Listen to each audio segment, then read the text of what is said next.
Welcome back, Year 4. We are now on chapter 33.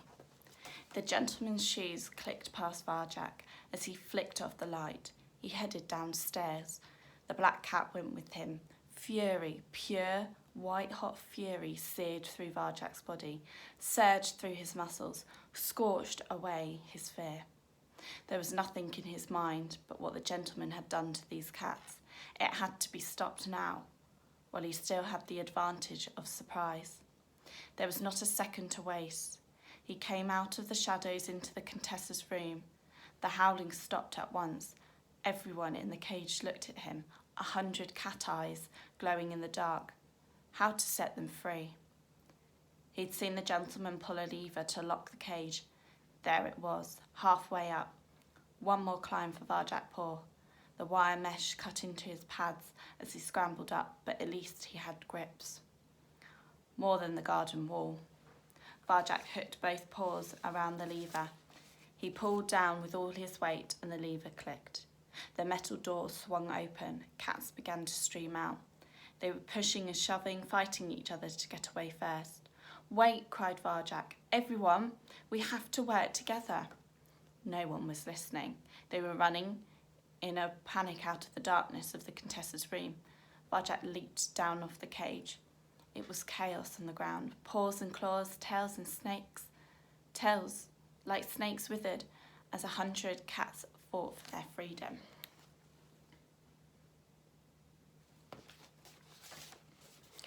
This wasn't going according to plan. Where were Holly and Tam? They could help him if Holly would forgive him. A howl of pain came from somewhere outside the room. Varjak clambered over the paws and claws out the door onto the landing into the light.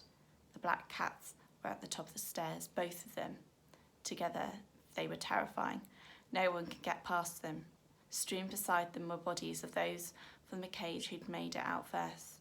They'd been swatted aside mercilessly and were either out cold or dead. Varjak couldn't tell.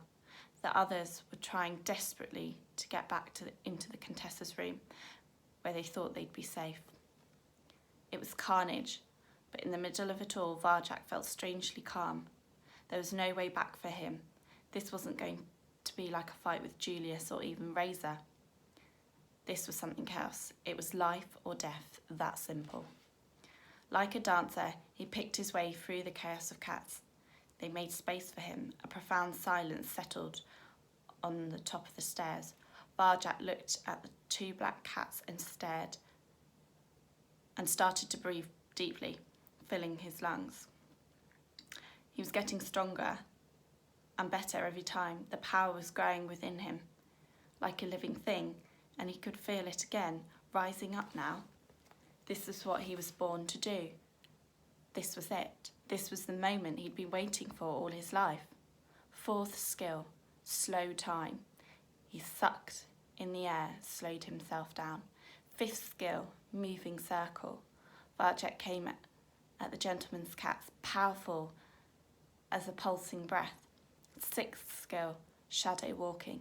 Varjak flickered out of sight. The black cat's whiskers twitched as if they knew something was about to happen. But they didn't know what.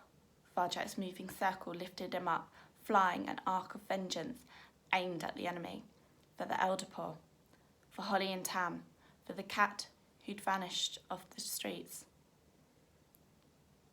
The power rose in Varjak's paws. Claws slid out, white knives of fury. Slashed, slashed, slashed the gentleman's cats. Varjak was out of the shadows now.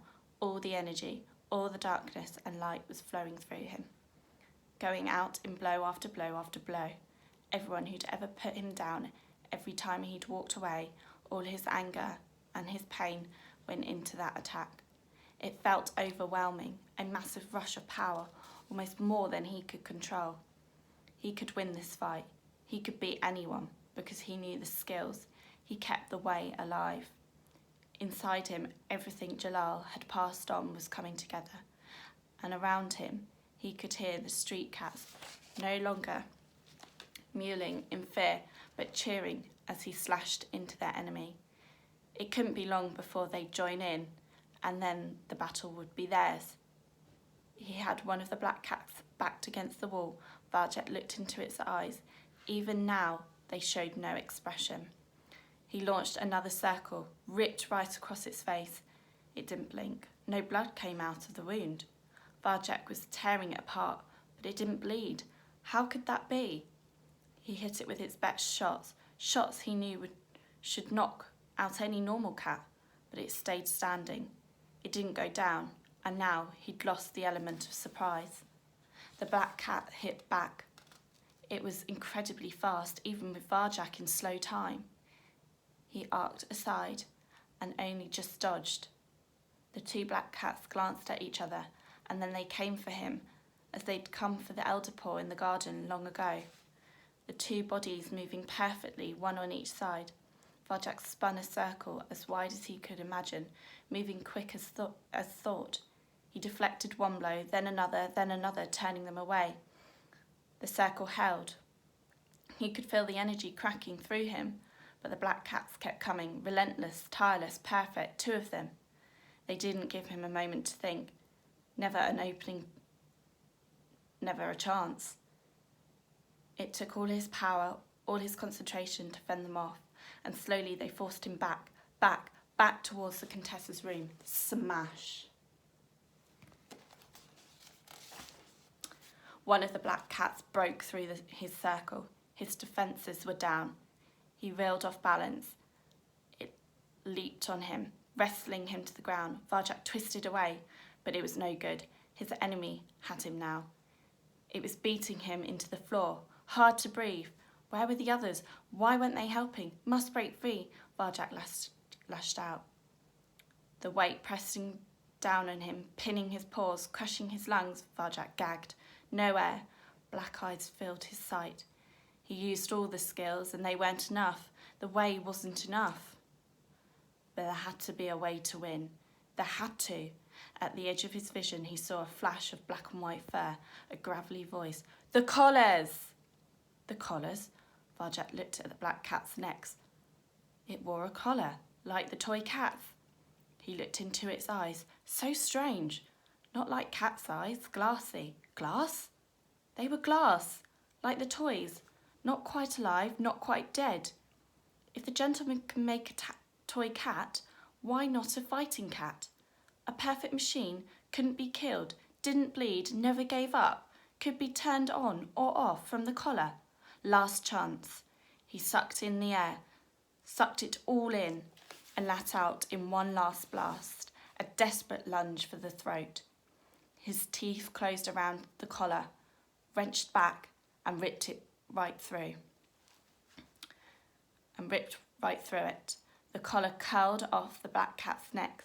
Its eyes opened wide in surprise, started to raise a paw, but it was slowing, and slowly, almost gracefully, it ground down to a stop.